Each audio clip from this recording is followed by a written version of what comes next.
கலைஞரை வந்து ஒரு கூட்டணி கட்சி கையுமண்டல் ஒரு தலைவரோட ஒரு அறவர் முக்காவர் இந்த மாதிரி பேசக்கூடியது, டிஸ்கஸ் பண்ணக்கூடியது, சம்மந்தப்பட்ட இதில் வந்து அதிகாரிகளை வந்து அழைச்சி என்னன்னு கேட்க சொல்லுவாங்க. அந்த மாதிரி வந்து அணுகுமுறை இப்போ இல்லை ஸ்டாலின். அவர் முதலமைச்சராக இருக்குமோ அப்படி அணுகவே இல்லை. முஸ்லீமுடைய இதை வந்து பிரச்சனையை கொண்டு போகும்போதெல்லாம் இவர் அதை தட்டி கழிச்சிருக்காரு. அதிகாரிகளை மட்டுமே நம்பி ஆட்சி நடத்த வேண்டிய அளவுக்கு அவருக்கு ஒரு நீண்ட அரசியல் அனுபவம் இருக்கிறவர் ஏன் அதிகாரி நம்புறாரு? அப்படித்தான் வந்து இந்த ஆட்சியுடைய ஃபெயிலியருக்கு முக்கிய காரணமே அதானே, அதிகாரிகளை ஃபுல்லாக நம்பினது தானே. சரி, முஸ்லீம்களுக்கு வந்து வேற நம்மளை விட்டா வந்து ஆல்டர்னேட்டிவ் கிடையாது. அதிமுக பிஜேபியோட இருக்கு. ஆல்டர்னேட்டிவ் என்ன இருக்கு? இங்கே வந்து இது பண்ணிடுவான் போயிடுவான் அப்படின்னு ஒரு அசால்ட்டு தான்.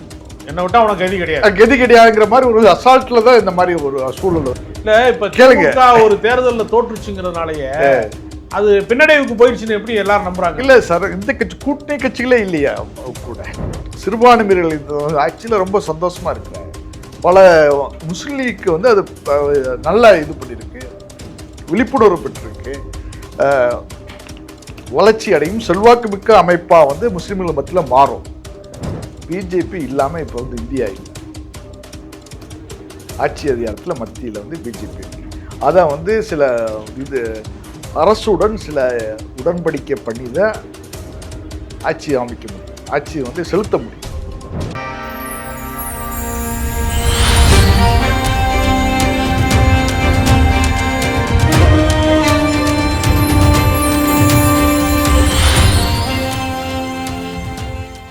வாகை தமிழ் நேயர்களுக்கு வணக்கம். இன்றைக்கு நம்மோடு உரையாட வந்திருக்கிறார் புதுமடம் ஜாஃபர். வணக்கம் சார். ஒரு பாரம்பரியமான அரசியல் கட்சி, ஏறத்தாழ காங்கிரஸ் கட்சிக்கு என்ன வரலாறு இருக்கிறதோ அதே வரலாறு இந்திய யூனியன் முஸ்லீம் லீக்கு சுதந்திரத்துக்கு முன்னால் உள்ள கட்சி. ஏறத்தாழ இந்தியாவில் இருக்கக்கூடிய அரசியல் கட்சிகளிலேயே முன்னோடி மிகப்பெரிய வரலாற்று பாரம்பரியம் கொண்ட கட்சிகள் 3 கட்சிகளை குறிப்பிட முடியும். ஒன்று காங்கிரஸ் கட்சி, இன்னொன்று இந்திய யூனியன் முஸ்லீம் லீக்கு. அந்த வரலாற்றுக்கு இணையாக கம்யூனிஸ்ட் கட்சிகளை சொல்ல முடியும். கம்யூனிஸ்ட், ஆனால் கம்யூனிஸ்டுகள் வந்து விடுதலை போராட்ட காலத்திலே இருந்து மிக நீண்ட கால அரசியலிலே ஒரு நூற்றாண்டு கண்ட அரசியல், அவங்க தலைமறைவு இயக்கமாகவும் இருந்திருக்கிறாங்க, தேர்தல் அரசியலுக்குள்ளே இருந்திருக்கிறாங்க, புரட்சிகரமான அரசியலை பேசியிருக்கிறாங்க, பல போராட்டங்களை நிகழ்த்தி இருக்கிறாங்கிற பெரிய நீண்ட வரலாறு அவர்களுக்கு இருக்கிறது. முஸ்லீம் லீக்கு அதே மாதிரி பெரிய வரலாறு. அப்படிப்பட்ட பாரம்பரியம் கொண்டிருக்கக்கூடிய ஒரு தகைசால் தமிழர் என்று வர்ணிக்கப்படக்கூடிய காதர் மைதீனை ஆவேசமான புயலாக மாறி அட்டாக் பண்றாரு திமுகவை அப்படின்னு பல பேர் அதிர்ச்சி அடைகிறாரு. அவர் ஒரு பண்பாளரு, அவர் இந்த மாதிரியான ஒரு மிகையான விஷயங்களை பேசக்கூடிய இது வந்து இன்று ஏன் அப்படி மாறினார் அவரு? இது இன்று நேற்று கிடையாது. தேர்தலுக்கு முன்னாடியே திமுகவோட சில கருத்து வேறுபாடு உருவாயிடுச்சு. துணை முதல்வராக வந்து இவரை உதயநிதி ஸ்டாலின் வந்து இது ஸ்டார்ட் பண்ணும்போது அவருக்கு சின்ன ஒரு கருத்து வேறுபாடு இருந்ததாக சொல்கிறாங்க, அவருக்கு நெருக்கமான வட்டங்கள்.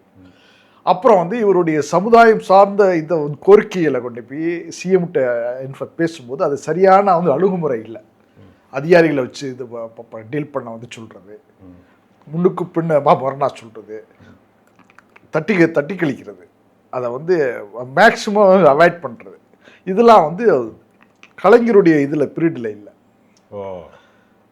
கலைஞரை வந்து ஒரு கூட்டணி கட்சி கையுமண்டல் ஒரு தலைவரோட ஒரு அறவர் முக்காவர் இந்த மாதிரி பேசக்கூடியவர், டிஸ்கஸ் பண்ணக்கூடியவர், சம்மந்தப்பட்ட இதில் வந்து அதிகாரிகளை வந்து அழைச்சி என்னன்னு கேட்க சொல்லுவார். அந்த மாதிரி வந்து அணுகுமுறை இப்போ இல்லை ஸ்டாலின்கிட்ட. அவர் முதலமைச்சராக இருக்குமோ அப்படி அணுக இல்லை. முஸ்லீமுடைய இதை வந்து பிரச்சனையை கொண்டு போகும்போதெல்லாம் இவர் அதை தட்டி கழிச்சிருக்காரு. அது என்ன காரணம்? தனியானா அவர் வந்து அதிகாரிகளை நம்பியே வந்து முதல்வர்கள் வந்து எல்லா முடிவும் வந்து எடுக்க வேண்டிய வந்து இதில் சூழல். அதிகாரிகள் வந்து இதை வந்து அப்படியே அவாய்ட் பண்ணுறது இல்லை. அதிகாரிகளை மட்டுமே நம்பி ஆட்சி நடத்த வேண்டிய அளவுக்கு அவருக்கு ஒரு நீண்ட அரசியல் அனுபவம் இருக்கிறவர் ஏன் அதிகாரி நம்புறாரு? யாரு? ஸ்டாலின் அவர்கள். அப்படித்தான் வந்து இந்த ஆட்சியுடைய ஃபெயிலியருக்கு முக்கிய காரணமே அதானே, அதிகாரிகளை ஃபுல்லாக நம்பினது தானே. சரி, அதிகாரிகளை நம்ப போய் தானே இவ்வளோ பெரிய சிக்கலில் வந்துச்சு இப்போ வந்து திமுக. அதனால இவருக்கு என்ன சிக்கல் வந்துச்சு? இது அதிகாரிகளால் என்ன சிக்கல்? மக்கள் பிரச்சனையை சரியா வந்து அணுகலை சார். அதிகாரிகள் எப்பவுமே இந்த மக்கள் பிரச்சனையை சரியா வந்து அணுக மாட்டாங்க சார். சரி, நீங்க நல்லா அண்டர்ஸ்டாண்ட் பண்ணிக்கங்க. அதிகாரிகள் வந்து ஒரு விஷயத்தை இது பண்றது, நிப்பாட்டுறது, முட்டுக்கட்ட போறது அதிகாரிகளுடைய இப்போ மேக்சிமம் வேலைகளை நீங்கள் நிறையா பார்த்தீங்கன்னா சொல்கிறார் அது முடியாது சார், இதில் சட்டத்தில் இடம் இல்லை சார் அப்படிம்பாங்க. பெரும்பாலும் அதிகாரிகிட்ட போய் ஒரு பிரச்சனையை சொன்னீங்கன்னா அதை வந்து எவ்வளோ தூரம் தட்டி கழிக்க முடியுமோ அவ்வளோ தூரம் வந்து இருப்பார், தட்டி கழிப்பார். அந்த அணுகுமுறையில் வந்து காதர் மீது வந்து எல்லாம் ஏற்கனவே ஒரு கொஞ்சம் அதிருப்தியில் தான் இருந்தார். அப்புறம் வந்து சீட்டு இதில் வந்து தொகுதியை உடன்படிக்கையில் போட்டு முதலில் அழைக்கப்பட்டது இந்திய நியூஸ். ஆமாம், முதலில் அழைச்சி இவர் மூலியமாக தான் அந்த செய்தியை வந்து சொல்ல வைக்கிறார். மற்ற கூட்டணி கட்சிக்கும் இதே நிலைமை தான், இதே நிலைமைன்னு சொல்றாரு. நீ குறைச்சுதான் சீட்டு வாங்கணும்னு சொல்றாரு. அப்படின்னு முதல் பலியாடா அவங்க முஸ்லீம் லீக் நிப்பாட்டிட்டாங்க. அதுல அவருக்கு கடுமையான வந்து அதிருப்தி. வாசல்லையே என்ன பண்ணிட்டாரு, மயக்கப்பட்டு கீழே விழுந்துட்டாரு. அது நோம்புனால விழுந்தாரா அதிர்ச்சினால விழுந்தாரா? அதிர்ச்சியே பிளஸ் நோம்பும் நிலை குறைஞ்சிட்டாரு. அந்த மாதிரி ஒரு தலைவரை வந்து திமுக டீல் பண்ணிருக்க கூடாது சார். கிண்டல் பண்றது எல்லாமே திமுக வந்து ரொம்ப ரொம்ப இந்த மாதிரி விஷயங்களை சில்லறத்தனமா. ஒரு முஸ்லீம் லீக் தலைவரை வந்து அப்படி நடத்த வேண்டிய அவசியம், நாங்க வந்து நெடுங்காலம் சிறுபான்மை மக்களுக்கு பாதுகாவலன் எல்லாம் சொல்லப்பட்ட திமுகனால ஏன் அப்படி நடத்துதுங்கிற பிராக்டிக்கல் பிஜேபி இருக்கிறது. முஸ்லீம்களுக்கு வந்து வேற நம்மளை விட்டா வந்து ஆல்டர்னேட்டிவ் கிடையாது. அண்ணா திமுக பிஜேபியோட இருக்கு, ஆல்டர்னேட்டிவ் என்ன இருக்கு? இங்க இவன் வந்து இது பண்ணிடுவான் போயிடுவான் அப்படின்னு ஒரு அசால்ட்டு தான்.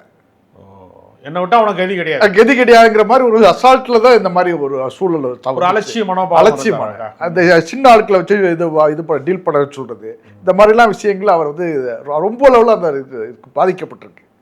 ரெண்டாவது, இந்த கூட்டணியில இருந்து தாவேக்காவை வந்து சப்போர்ட் பண்ணதுல இருந்து முஸ்லீம் லீக்குடைய இன்ஃப்ளூயன்ஸ் வந்து அதிகமாக இருக்கு, செல்வாக்கு வந்து அதிகமாக இருக்கு யங்ஸ்டர் மத்தியில். யாருக்கு? ஐயமழலுக்கு. எப்போ செல்வாக்கு அதிகமாக இருக்கு? இப்போ கூட பாருங்க, ஒருத்தர் போய் வந்து சேர்ந்திருக்காரு மாமாக்கால இருந்து, புலல் சேக்குங்கிறவர். காரணம் தாவேக்க சப்போர்ட் பண்றாங்க, அதனால இதுல ஃபியூச்சர்ல வந்து நிறைய சீட்டு கிடைக்கலாம், உள்ளாட்சி தேர்தலில் நமக்கு ஒரு வாய்ப்பு கிடைக்கலாம் இப்படி கொஞ்சம் இளைஞர்கள் மத்தியில் ஒரு நம்பிக்கை வந்திருக்கு. யங்ஸ்டர் தான் இப்போ போய் சேர்றாங்க. முஸ்லீம் லீக் வந்து செல்வாக்கு பெற்றிருக்கு. இப்ப இளைஞர்கள் எல்லாம் வந்து சேரக்கூடிய அளவுக்கு வந்துருச்சா? ஆமா, இப்ப பாருங்க இந்த மாமாக்கால வந்து இவர் இருந்தாரு, மனிதநேய மக்கள் கட்சி புலல் சேக்கு வந்து அமைப்பு செயலாளர். ஜவாஹர்லாவுடைய நிழல் போல இருந்தாரு, எல்லா இடத்துலயும் அவர் தான் நிற்பாரு. சரி, மனிதநேய மக்கள் கட்சியில இருந்து ஏற்கனவே புதுமண ஹலீம் வெளியேறிட்டாரு. இந்த பக்கம் அவர் வந்து திமுக போயிட்டாரு சார். திமுக போட்டுங்க, ஏன் வெளியேறினார் நான் கேட்கிறேன். அங்க ஒன்றும் பெருசா இந்த யங்ஸ்டருக்கு இது கிடையாது, வாய்ப்பு கிடையாது. உழைப்புகள் வந்து எதிர்ப்பட்டது, வீணடிக்கப்பட்டது. நிறைய பேரை காணாம. அப்ரார் அகமதுன்னு ஒருத்தர் வழக்கறிஞர் இருந்தாரு, அவரும் ஆக்டிவ்ல இல்லைன்னு சொன்னார். ஆக்டிவ்ல இல்லை. இப்போ வந்து இவர் போயிட்டு புலல் சேக் போயிட்டாரு. இப்போ வந்து அடுத்த மாசமோ ஏதோ ஒரு அவருடைய செயற்குழு பொதுக்குழு இருக்கு. அப்போ வந்து சில இதுகள் யங்ஸ்டர் வந்து சில தீர்மானங்கள் வைக்கும் போது அதுக்கு வந்து அப்போசிட் வரும்போது சில பேர் இன்னும் கொஞ்சம் பேர் எதிர்க்க வேண்டிய சூழல் இருக்கு, விலக வேண்டிய சூழல் இருக்கு. இப்போ வந்து முஸ்லீம் லீக் வந்து வெளியேறுவது குறித்து கடுமையான விமர்சனங்களை பல பேர் முன்வைக்கும் போது, நானே கூட ஒரு தொலைக்காட்சி விவாதத்திலே வந்து பேசுகிற போது ஒரு திமுக பிரமுகர் சொல்றாரு, வந்து திருச்செந்தூர் சட்டமன்ற தொகுதிக்கு காயல்பட்டணத்துக்கு போகிறப்ப முஸ்லீம் லீக்கினுடைய ஒட்டுமொத்தமாக அங்கே 42,000 வாக்குகள் இருக்கு, இஸ்லாமியர் வாக்கு. ஆனால் முஸ்லீம் லீக்குக்கு வந்து ஒரு 10-15 பேர் கூட கிடையாது, இங்கே நிர்வாகி கிடையாது. அப்படி நீங்க சொல்ல, ஆனால் வந்து பெருசா வந்து நாங்க தான் பெரிய கட்சின்னு அவங்க சொல்லிக்கிறாங்க அப்படின்னு ஒருத்தர் வந்து திமுக பிரமுகர் வந்து மிக கடுமையான விமர்சனங்களை முன்வைச்சார். இப்படி விமர்சனம் பண்றது திமுகவுடைய அடுத்த இந்த தேர்தலில், இடைத்தேர்தலில் கண்டிப்பா தெரியும். முஸ்லீம் லீக்கு வந்து தார்மீக சப்போர்ட் இருக்கு, எந்த கட்சியில் இருந்தாலும் சரி. அவன் முஸ்லீம் லீக்கை வந்து சில பேர் சப்போர்ட் பண்றாங்க, தார்மீக ஆதரவு. தொண்டர்கள் வேணாலும் இல்லாமல் இருக்கலாம், பொதுமக்கள் சாமானியர்கள் மத்தியில், முஸ்லீம்கள் மத்தியில், ஜமாத் மத்தியில் பெரிய வந்து ஆதரவு பெற்ற வந்து அமைப்பு. அப்படி ஒன்று ஈஸியாக அதை நீங்கள் இது கடந்துட முடியாது. சரி, இப்போ வந்து 10 இதில் நிற்க போகிறாங்கல்ல, இன்னொரு 6 மந்த் கழிச்சு இந்த தேர்தல் வருது, இடைத்தேர்தல். அதில் வந்து முஸ்லீம்களுடைய செல்வாக்கு என்னங்கிறது இது பண்ண தெரியுமா? முஸ்லீம் லீக்குடைய செல்வாக்கு அது அப்படி குறைத்து மதிப்பிட முடியாது, குறைத்தே மதிப்பிட முடியாது. இல்ல முஸ்லீம் லீக் ஆக்டிவா இல்லாதனாலதான் மனிதநேய மக்கள் கட்சி வந்து இளைஞர்கள் இயக்கமா இல்லன்னு ஒரு விமர்சனமும் இருக்குல்ல. அவ்வளவு வந்துதான் இப்போ முஸ்லீம் லீக் வந்து செல்வாக்கு மிக்க அந்த அமைப்பா வந்து இருந்திருக்க மாத்திருக்க. மனிதநேய மக்கள் கட்சி என்ன சொல்லுச்சு? தனி சின்னம் தன்மானம், பிறர் சின்னம் அவமானம் அப்படின்னு சொல்லி தான் வந்தாங்க. இப்போ வந்து என்னாச்சு? இளைஞர்களுக்கு நான் இது வாய்ப்பு கொடுக்க போகிறோம், 10 சீட்டு கேட்போம், 50 சீட்டு கேட்போம். கூட்டணி கட்சி தலைவர்கள் வந்து எங்களுடைய அலுவலகத்துக்கு இருக்க வர வேண்டும் அப்படிலாம் சொன்னாங்க. அப்படிலாம் கிடையாது. நம்பர் 7 வடமரக்காயர் தெருவுக்கு தான் வர வேண்டும்லாம் நடைமுறைகள் கிடையாது, சாத்தியப்படாது. இப்போ வந்து திமுகவிலேயும் சில பேர் போறாங்க. ஆனா திமுக எதிர்காலமே இப்ப பெரிய இத கேள்விக்குறியா இருக்கு. இல்ல இப்ப கேளுங்க, ஒரு தேர்தலில் தோற்றுச்சுங்கிறதுனாலயே அது பின்னடைவுக்கு போயிடுச்சுன்னு எப்படி எல்லாரும் நம்புறாங்க? இல்ல சார், இந்த கட்சி கூட்டணி கட்சிகளே இல்லையா கூட, திமுக கூட கூட்டணி கட்சிகளே நிலைமையில தானே தாவேகா இருந்துச்சு, யாருமே கூட்டணி இல்லை தேர்தலுக்கு முன்னாடி. தாவேகா வந்து கூட்டணிகள்ல வந்து அவ்வளவு தூரம் இன்ட்ரெஸ்ட் எடுத்து சேர்க்கல. இந்த தேர்தல் நம்ம தனிச்சு யாரும் நம்பல ஜெயிப்பாங்க அப்படி இல்ல, அரசியல் கட்சியை நம்பலாங்க, பொதுமக்கள் நம்பலன்னு சொல்லல, பொதுமக்கள் வாக்களிச்சாங்க. பத்திரிகையாளர்கள் வந்து நம்பல சார், பத்திரிகையாளர் நம்பல, அவ்வளவுதான். மற்ற பேர் நம்ம அரசியல் கட்சி நம்பல, நம்பினா போயிருப்பாங்க கூட்டணி. நானே ஒரு இந்த 3 மாசத்துக்கு தேர்தல் 3 மாசத்துக்கு முன்னாடி ஆர்டிகல் போட்டேனே, கட்டுரை எழுதினேன். தாவேகா வந்து அடுத்த வந்து ஆட்சி அமைக்க போது முஸ்லீம்களை வந்து சப்போர்ட் பண்ண போறான், சிறுபான்மையர்கள் ஃபுல்லா சப்போர்ட் பண்ணான்னு சொன்னானா இல்லையா? பைத்தியாரன்னு சொன்னீங்களா இல்லையா? நீங்க நான் சொல்றேன் பொதுவா கருத்து, பொதுவா பைத்தியாரன்னு சொன்னாங்களா இல்லையா? இல்லங்க, ஒரு அமைப்பு பலம் இல்லாம, ஒரு கட்டமைப்பு இல்லாம, பூத்தி ஏஜென்ட் இல்லாம, லோக்கல் பிரபலங்கள் இல்லாம, மாவட்ட செயலாளர், ஒன்றிய செயலாளர் மக்களுக்கு அறிமுகம் ஆகாம ஒரு கட்சி டேக் ஆஃப் ஆகும்ங்கறதை எப்படி நம்ப முடியும்னு பல பேர் கேட்டாங்க. அவ்வளவுதான், நல்லா அண்டர்ஸ்டாண்ட் பண்ணி. அதான் விஷயம். அதிமுக திமுக மேல ஒரு மக்களுக்கு ஒரு பெரிய இது இருக்கு, அதிருப்தி இருக்கு, சலிப்பு இருக்கு. அதுக்கு மாற்றா ஒரு நல்ல இது ஃபோர்ஸ் வந்து இது வந்தால் சப்போர்ட் பண்ணுவாங்கிறது ஒரு இது நம்பிக்கை. அது இவர் விஜய் வந்தாரு, அவ்வளவுதான். சரி, வந்ததுனால என்ன நடந்துச்சுன்னு ஒரு கேள்வி இருக்கு. நடந்துச்சு. இப்போ வந்து ஸ்கூலுகளுக்கு வந்து என்ஓசி தந்திருக்காரு, பிரைவேட் ஸ்கூலுக்கு காசு வாங்காமல் கொடுத்துருக்காரு.